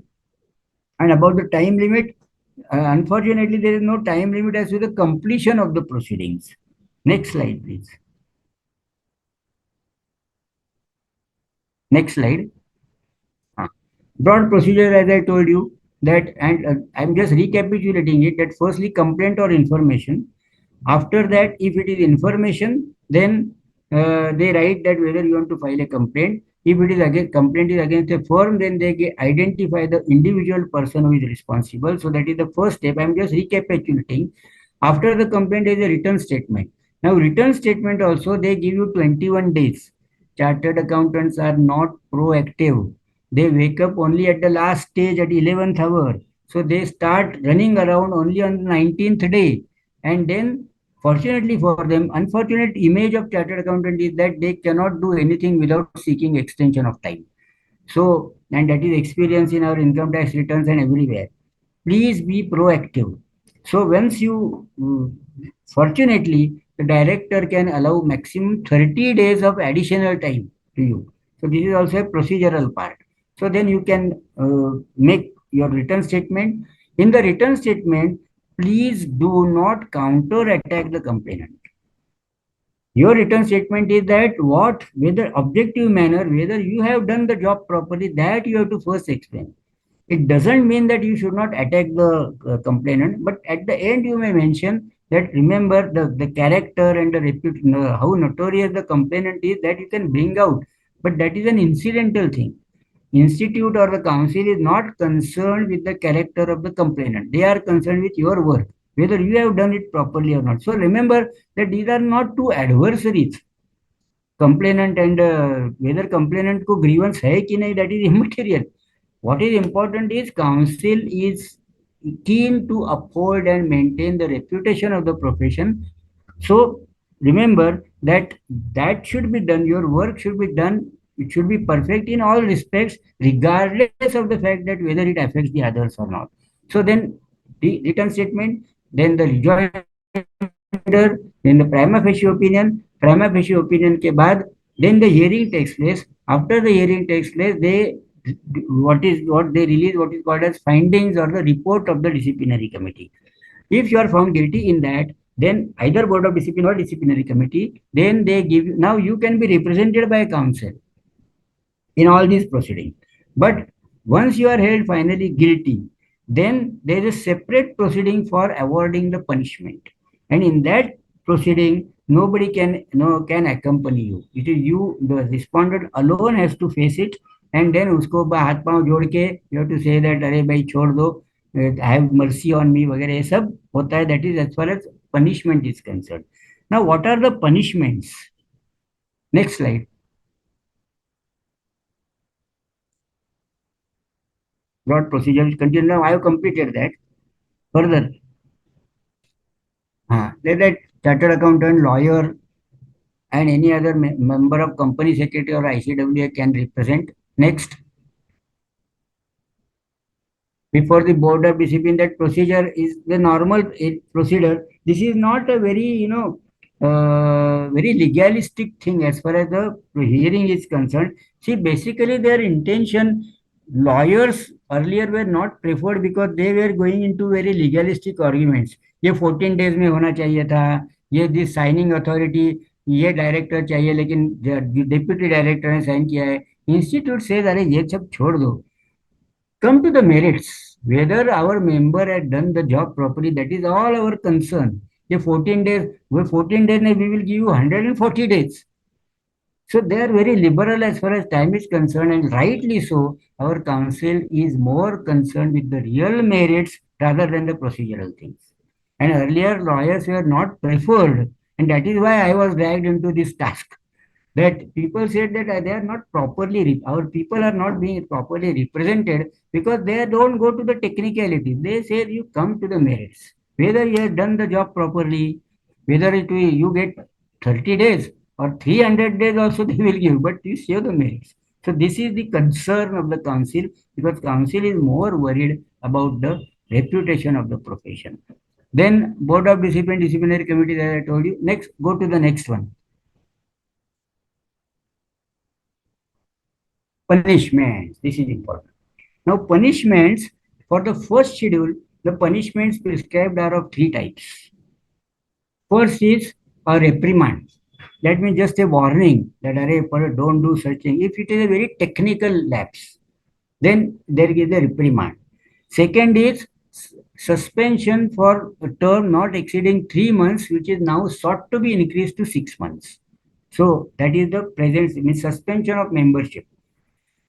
And the third one is fine up to rupees 1 lakh, which is now sought to be doubled to 2 lakhs. So this is the present state of affairs. Remember that after you are suspended even for 1 day, then your membership can be restored by making an application. But remember that time you are a zero seniority. So for example, you are already done 30 years of practice. Now you are suspended for say 1 month for your misconduct.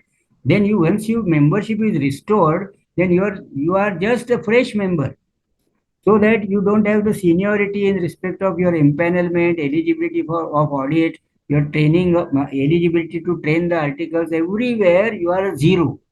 So this is another indirect punishment, I should say. So that is second. And third is fine.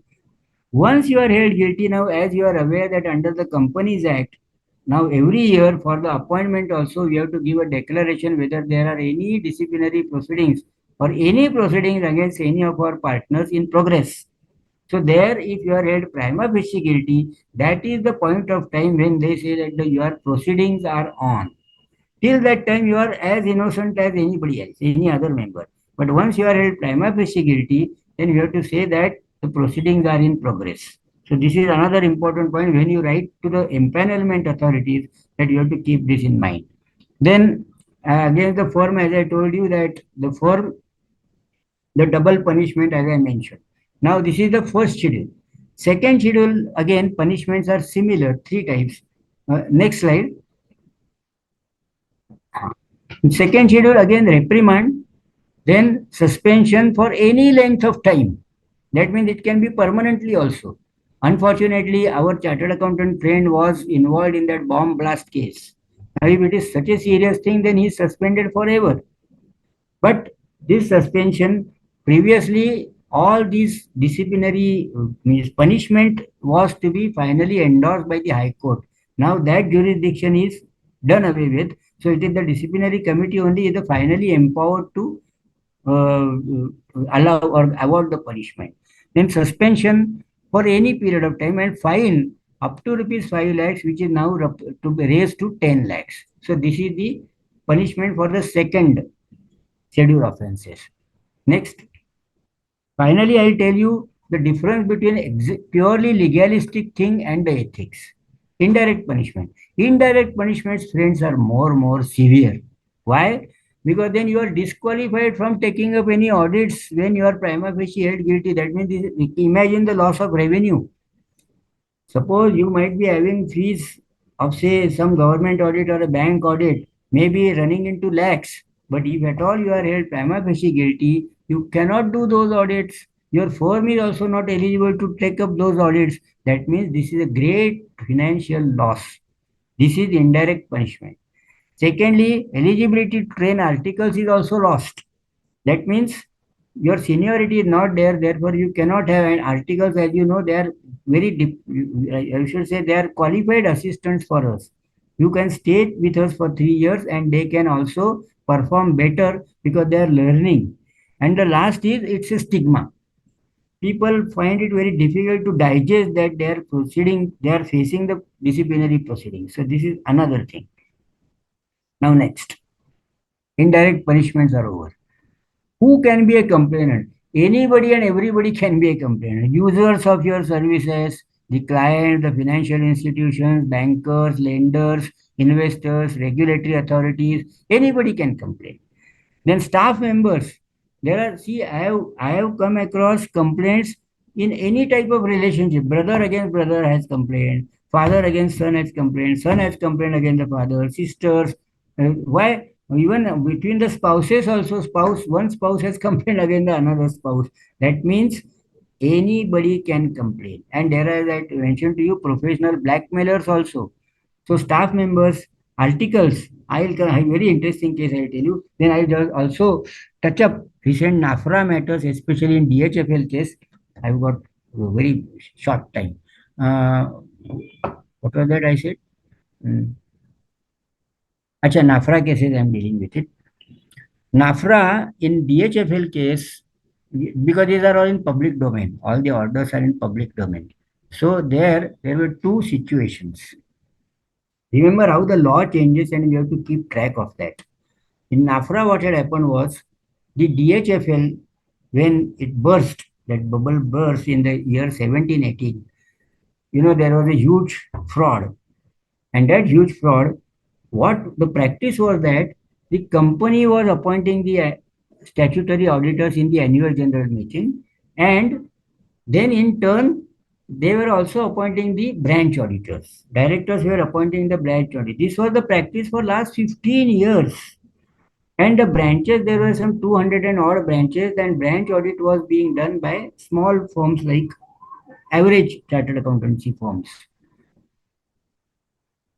When this bubble was burst, that time NAFRA woke up. And NAFRA was constituted in November 2018, and 1718 was the financial year in which this particular thing had happened. Now, the question of jurisdiction also was challenged. It was there in the writ petitions now. But two major things the NAFRA has pointed out. NAFRA is National Financial Review or Reporting Authority. So NAFRA has pointed out that first and foremost, that under the 1956 Act, it was all right that your appointment as a branch auditor was done by the company, by the directors. Now under the 2013 Act, Section 143(8) of the Companies Act, now the appointment of branch auditors also has to be made in the annual general meeting. Now this, people have lost sight of this, but this has escaped the attention of many chartered accountants that there is a change in the law. So they say that your appointment itself is invalid because you are not appointed. See, the appointment was like this. The directors wrote to them that you are appointed as the branch auditor for these branches. Your fees will be paid by the company, but you have to address your report to the statutory auditors. And then also that they have prescribed the format, they have given the methodology as to how to conduct the audit. Remember, friends, whatever the branch auditors had done, we tried to ask the NAFRA that tell us that out of the loans which were given by this branch, how many are loans which are fraudulent? And they did not point it out because actually you may not be aware or you may be aware that there was a special branch opened by the DHFL only to commit frauds. And that was not audited by any of the chartered accountants. So your normal branches which have been audited, you can find hardly any discrepancy in that. And this was a totally dummy branch opened through which, see, the normal ticket size in these branches was 40 lakhs, 50 lakhs. इनमें बड़ा scam नहीं हो सकता है. But when their project loans were given, in that there was a big fraud. And that was done only by a dummy branch. But poor fellow chartered accountants were unnecessarily made victims of this.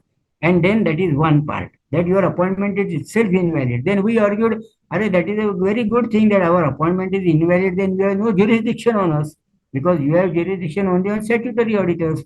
But anyway, once they are government authority, all these arguments fail. And the next was very important thing again. And remember, friends, in our BCA journal, Bombay Chartered Accountancy Journal, I have been writing for last 14 years, every month a small article in the form of dialogue between Sri Krishna and Arjuna, explaining the principles of ethics.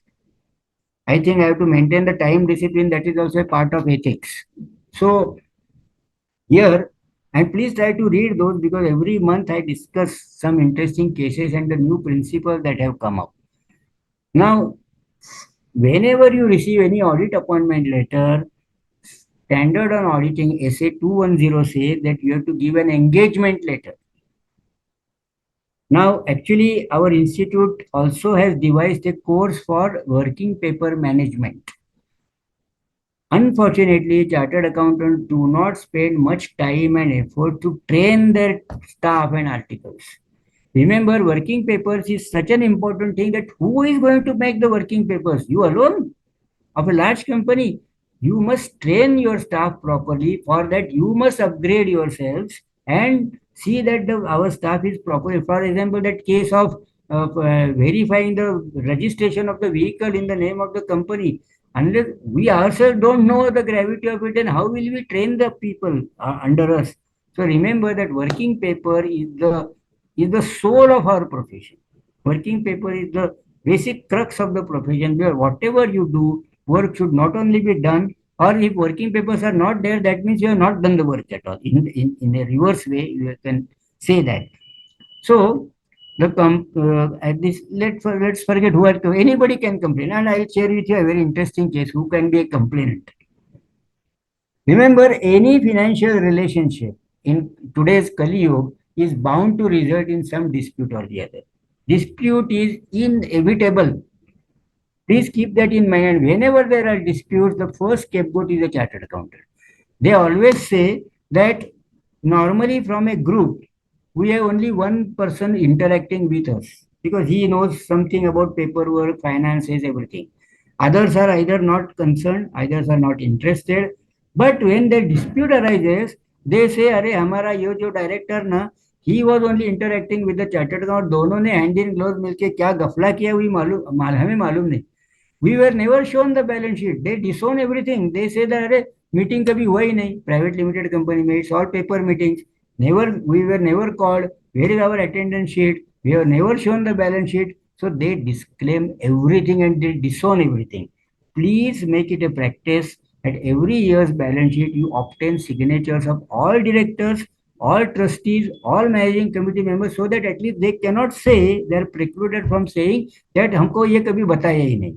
So please have that practice. Only two directors signing is not sufficient for you. Now this is one. Now Mr. A was a chartered accountant. B was an engineer. Very close friends. And they were doing the business of some manufacturing in a private limited company. Now B, who is an engineer, and A had retained his COP just for sentimental reason. अरे इतना सब input करके CA हुआ हूँ, तो certificate. He was not very active in practice. B's son wanted to do his CA, so he did his articles under A. B's son passed. He joined some corporate. That was after 4 or 5 years ago. And now the dispute arose between A and B. All sorts of cross complaints, CLB, criminal, everywhere the complaints were there. And to add fuel to that fire, B's son filed a complaint against his own boss, principal, under whom he did his articles. He filed a complaint saying that my boss, Mr. A, had not obtained institute's permission, although he was acting as an executive director. Remember, friends, you can't imagine, you cannot dream also that such a thing can happen. So please be extra cautious in whatever you do.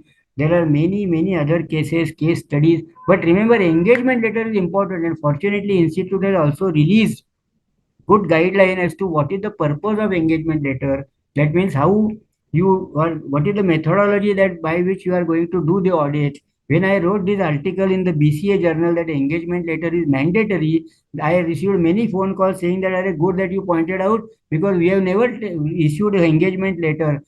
In response to the appointment letter, you must give an engagement letter as to what are the locations that our people will visit, who is the staff deployed for that, what is your authority structure that we need to know. MRL is also very important, management representation letter.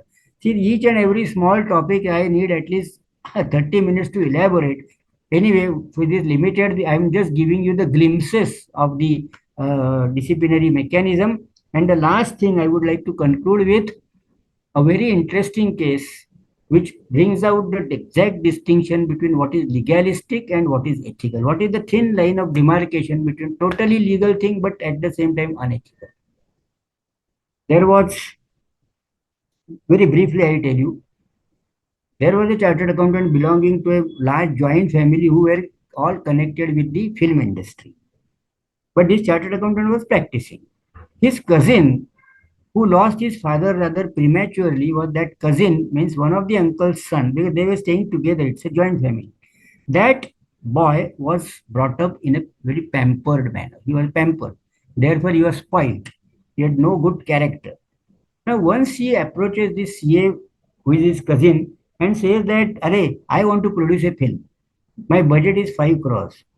What I will do is, you give me a check of 50 lakhs, initial 10%, 90% I will raise from the market.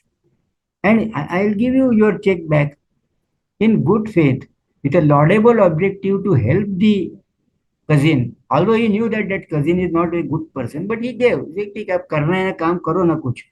He gave it in with good intentions. He gave it. That person went to many from pillar to post, but he could not get even a single penny. What he did mischievously, he deposited the check, got it bounced, and filed 138 complaint against the cousin, that is chartered accountant. Now, chartered accountant argued, and he says, magistrate asked as to why the check was given at all. He said, मेरा अच्छा खासा business था, but this chartered accountant invited me, my cousin, I will pay you 2 lakhs rupees per month salary, and you help me in my office. The chartered accountant argued, sir, मेरे पास जो highest paid CA है, जो एक girl है, to her I am paying 35,000 rupees, ये तो qualified भी नहीं है, हाउ मैं कहाँ से 2 लाख उसको कमिट करूंगा. But still in our country, unfortunately, orders and decisions can be purchased. And so this person was convicted, and he was, that 738 proceeding made, the decision went against him. This matter went to the, he has contested it in appeal. Perhaps on the facts and in the circumstances and having regard, perhaps there are good chances of his succeeding in the High Court if he engages good lawyer, because this was so obvious that that notorious person had cheated him. But remember, institute is not concerned with what happens in the law. For example, if you have given a wrong advice, because of which that chartered account, that company had to pay interest, penalty, etc., so penalty proceedings are initiated. Now you contested in the appeal. Perhaps in some appeal in some technical grounds, or even Kar Vivad Samadhan scheme, or under any such circumstance, or you perform some magic in the income tax department and the penalty is deleted. That does not mean that you are given a proper advice. The fact was validly initiated, penalty proceedings were there, and then even if you argue that ultimately penalty was not levied, it was dropped, still that is not a good defense for you, because the fact remains that you had missed out on certain tax interpretations and you had given an incorrect advice. So your disciplinary or rather misconduct is crystallized. You cannot say that इसका कोई consequence नहीं हुआ. So this is legalistic thing. That law may you say that penalty is dropped. Now here perhaps in this case High Court may acquit him, but still it is unethical. Why? On two grounds.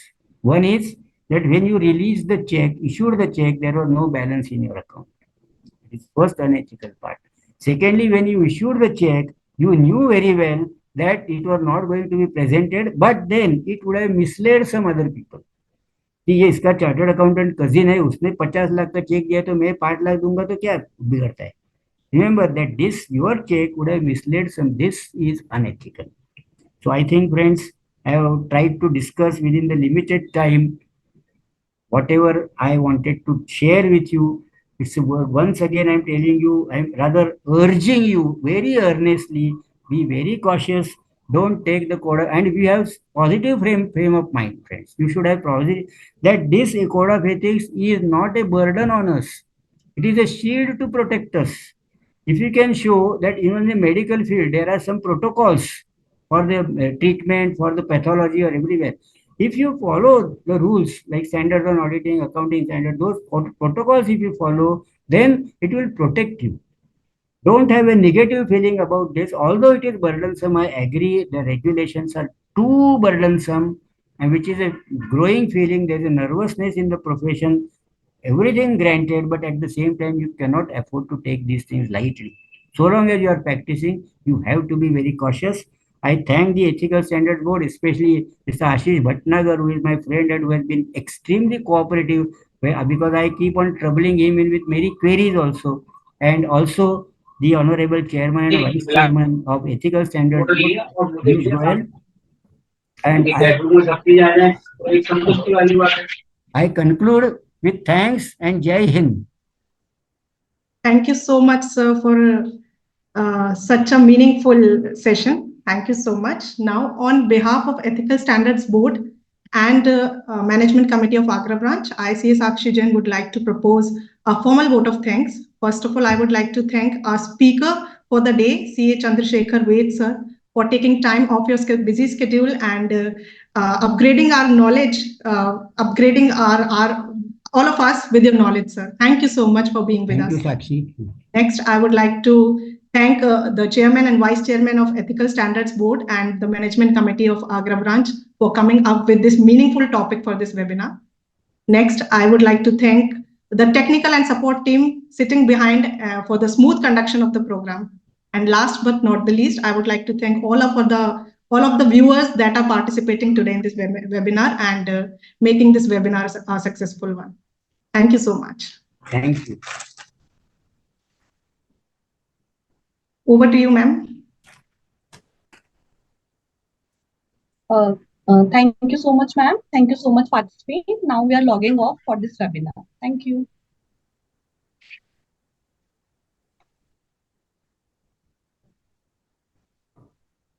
Recording stopped.